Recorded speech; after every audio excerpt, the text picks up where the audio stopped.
It may seem like Apple is behind the competition a lot of the time. The company appeared to be slow to developments like widgets, bezel-less displays with camera notches and screens with high refresh rates. And with the iPhone 16 Pro, it appears to once again be late to the party, bringing generative AI features and a real button for the camera to its 2024 flagship. But if you will allow me to play therapist for a moment, I think it's not that Apple is slow, I think Apple is cautious, perhaps overly so.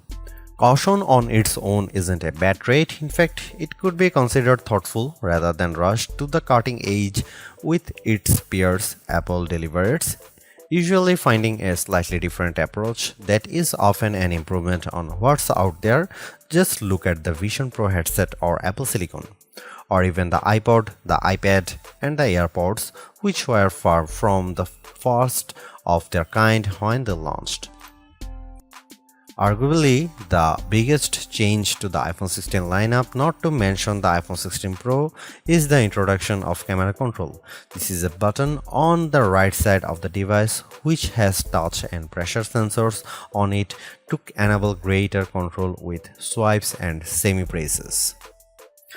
One of the things this was supposed to do was let you push slightly on the button to trigger focus, similar to what half pressing a DSLR shutter button would do. That function won't be available at launch, so I can't say if it's effective.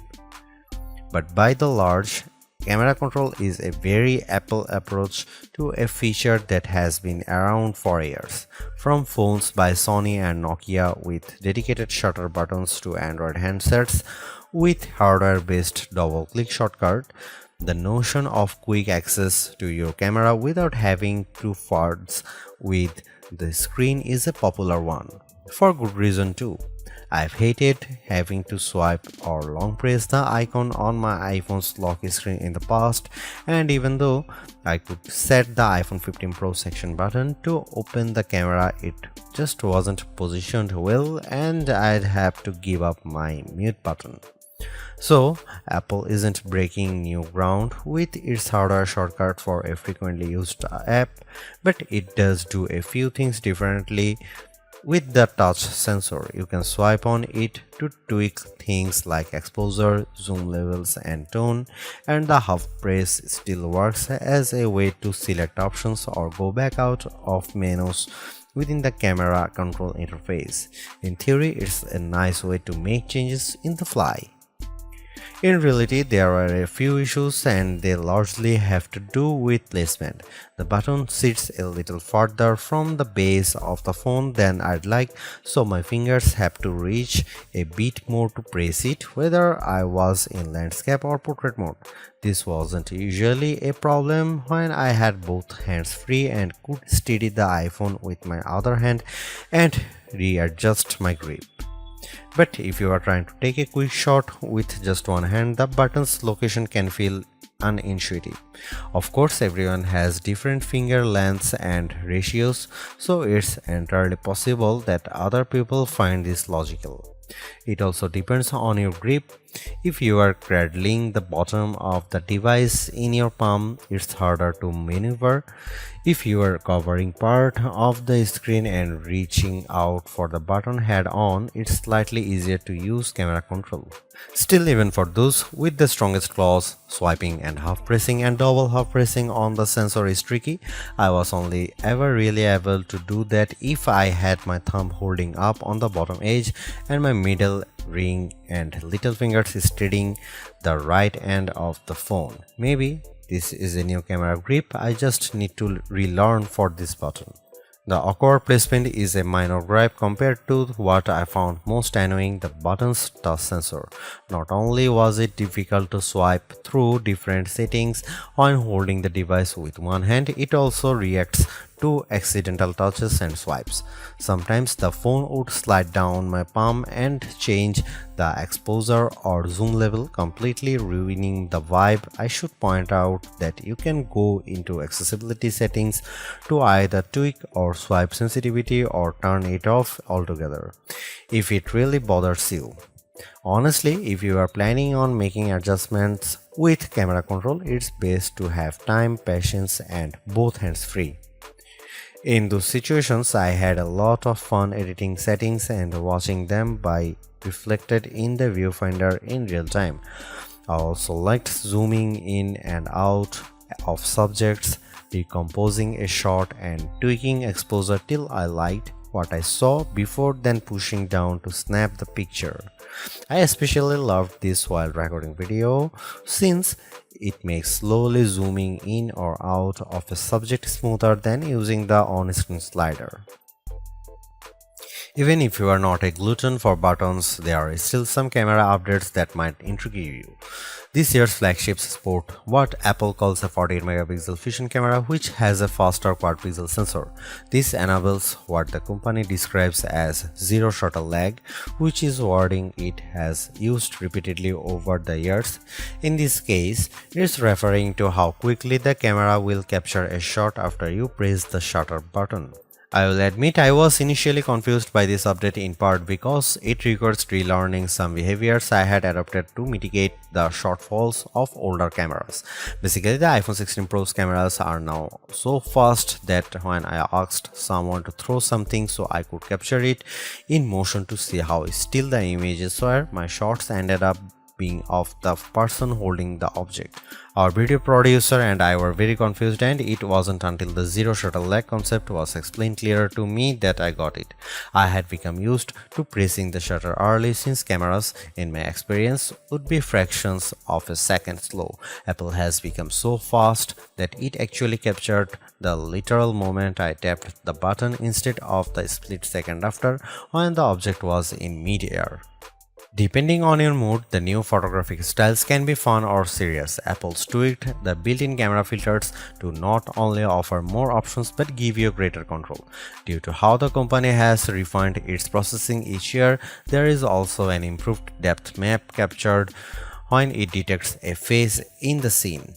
This, combined with a greater focus on color science around skin tone, has led to what might be my favorite new iPhone 16 feature. Whether I shot them in portrait mode or not, photos of people what I took using the iPhone 16 Pro were a dream to edit. Simply switching between the standard, natural, luminous, quiet or ethereal styles already resulted in improvements to be colors and shadows, but I could also tap on each thumbnail to across the new editing touchpad and drag a dot around. This let me more precisely tweak the hues and contrast levels, and an additional slider will let me adjust how warm the image was.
It's been about 2 months since the public beta for iOS 18 was released, and it was nice to get a taste of upcoming features like the new customizable home pages, expanded tap back reactions, and the redesigned Photos app.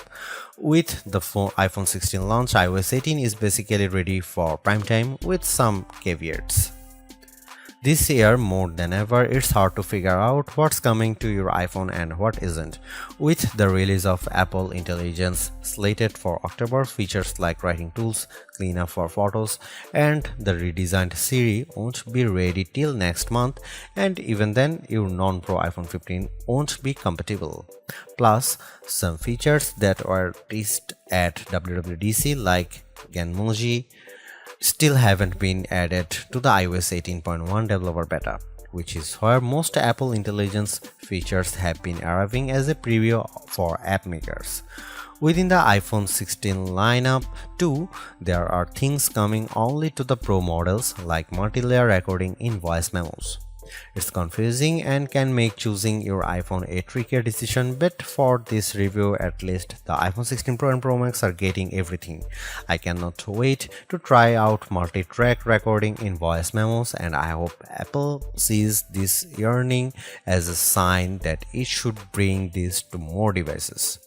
It was nice to get time with iOS 18 even in the absence of Apple Intelligence. Honestly, I'm not even sure I'd like those features that much. In a similar way, Gemini AI was nice on Pixel 9 Pro series but didn't feel like must-haves.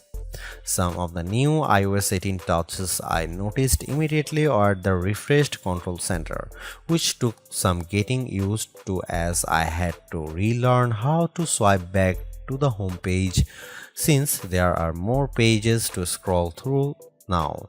I especially enjoyed seeing the new little chat bubble appears on my voice recordings, indicating that a transcript had been generated for them, and though I haven't exchanged messages with Android toting friends yet, I'm glad to see RCS support is finally live this week. Though I was excited for the new custom routes tool in Maps, I struggle to actually create them. You can set your start and end points and have the app close the loop for you, or just tap landmarks or points on the map to get the route to basically connect the dots. Unfortunately, no matter how many times I tried to get the route to cut through a building where I knew a pedestrian walkway existed, Maps reinstated me at every turn, forcing the route to go through more established paths instead. It's not unreasonable, but certainly not the open world route creation feature I was envisioning.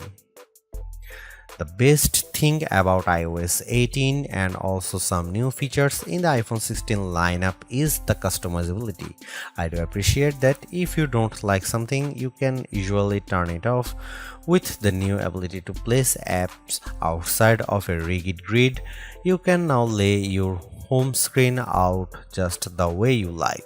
The redesigned Photos app lets you create and pin collections so you can more easily find the pictures most important to you. And again, I'm glad Apple is giving people the option to turn off camera control altogether or adjust its sensitivity. Apple's caution is sometimes warranted, especially at a time when mistrust of AI-generated content runs rampant. The company taking its time to get Apple Intelligence right is understandable, but its deliberation doesn't always lead to winners. While I appreciate the attempt to differentiate camera control with the touch sensor for more versatility, I am not yet convinced on its usefulness. The good news is, and I cannot stress this enough, you have the option to tune it to your liking, and that's the theme I'm seeing in recent Apple features that hint at more thoughtfulness than usual. If you don't like something or if something isn't right for your needs, you can adjust or disable it. In iOS 18, you have greater control over your home screen's app layout and can pin custom collections for easier reach. In the Photos app, the action button introduced last year could have been a spectacular fail had Apple not let you still keep it as a mute switch, but it managed to give people more functionality while maintaining the status quo for those who are just as resistant to change.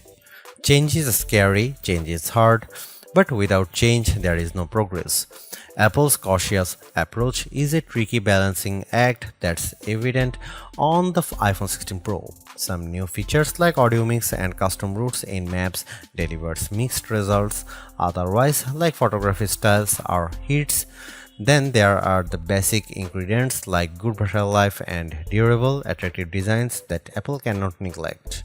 The iPhone 16 Pro's subpar battery life holds it back from beating the competition, which is stiffer than ever this year, especially from Google. Luckily for Apple, most people who have iPhones are going to stick with iPhones. It's just easier. For those already sucked into the ecosystem, the iPhone 16 Pro are worth the upgrade from a model that's at least 2 years old. If you already have an iPhone 15 Pro, for the sake of our planet and your wallet, you might prefer to hold off on upgrading, especially since this year's devices aren't that much different.